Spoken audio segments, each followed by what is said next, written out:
তীব্র গরমে অতিষ্ঠ দেশের ১০০ মিলিয়নেরও বেশি মানুষ। তাপ প্রবাহে ব্যাহত হচ্ছে দৈনন্দিন জীবনযাত্রা। সপ্তাহ শেষে এই তাপমাত্রা আরও বাড়তে পারে বলে সতর্ক করেছে আবহাওয়া অফিস। সুস্থ থাকতে বেশি করে পানি পানের পরামর্শ দিয়েছেন স্বাস্থ্য বিশেষজ্ঞরা।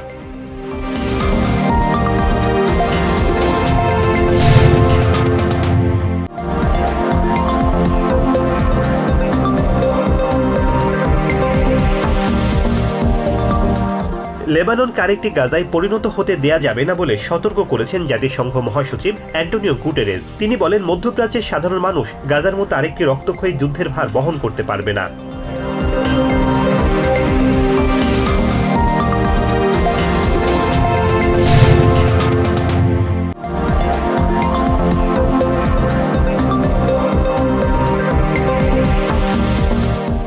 ইসরায়েল হামাস যুদ্ধে ইসরায়েলকে সমর্থন করা ও অস্ত্র দিয়ে সহযোগিতা করায় চাকরি ছাড়ার সিদ্ধান্ত নিয়েছেন আমেরিকার বিমান বাহিনীর 2 সদস্য।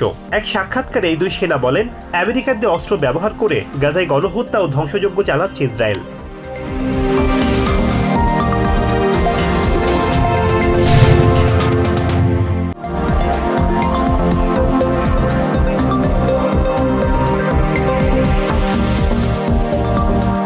পারিবারিক সহিংসতায় জড়িতদের আগ্নেয়াস্ত্র নিষিদ্ধে সুপ্রিম কোর্টের সিদ্ধান্তে আশার আলো দেখছেন নিউ ইয়র্কের গভর্নর ক্যাথি হোকুল। তিনি বলেন, রক্ষণশীল বিচারকদের এই রায়ে দেশের মানুষের সুরক্ষা নিশ্চিত হবে।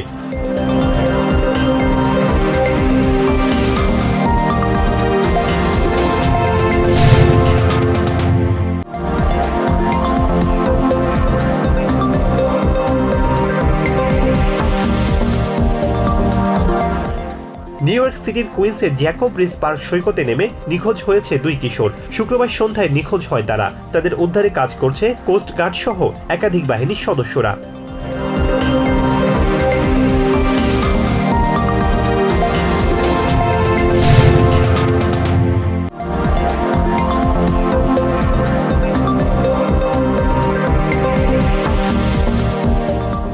সাউথ ফ্লোরিডার হাচেনসন বিচে সাঁতার কাটতে গিয়ে মারা গেছেন পেন্সিলভেনিয়ার এক দম্পতি। গ্রীষ্মের ছুটিতে 6 ছেলে মেয়ে সহ ওই বিচে যান তারা। 2 সন্তান সহ সাঁতারে নামার সঙ্গে সঙ্গে তীব্র স্রোতে ভেসে যান ওই দম্পতি।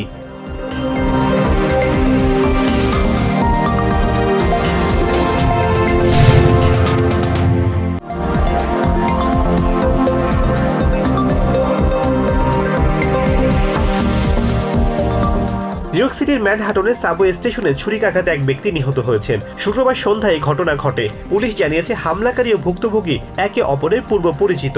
সন্দেহভাজনকে গ্রেফতার করতে পারেনি পুলিশ।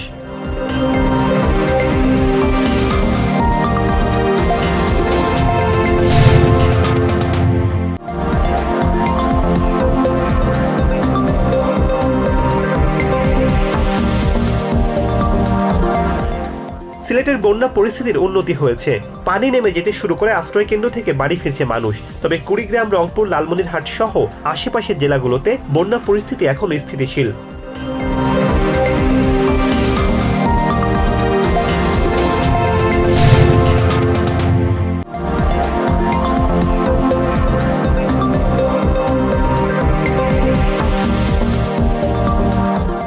বাংলাদেশের প্রধানমন্ত্রীর ভারত সফরে 2 দেশের মধ্যে 10টি সমঝোতা স্মারক সই হয়েছে। এছাড়া তিস্তার পানি বন্টন, রেল যোগাযোগ সহ 13টি ক্ষেত্রে পরস্পরকে সহযোগিতা করতে সম্মত হয়েছে দেশ দুটি।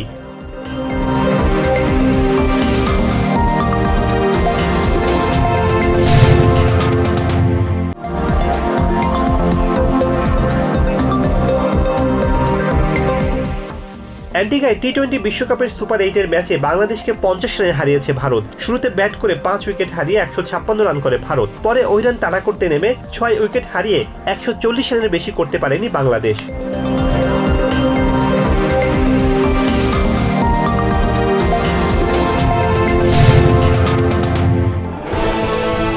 সৌজন্যে সোশ্যাল ইসলামী ব্যাংক PLC।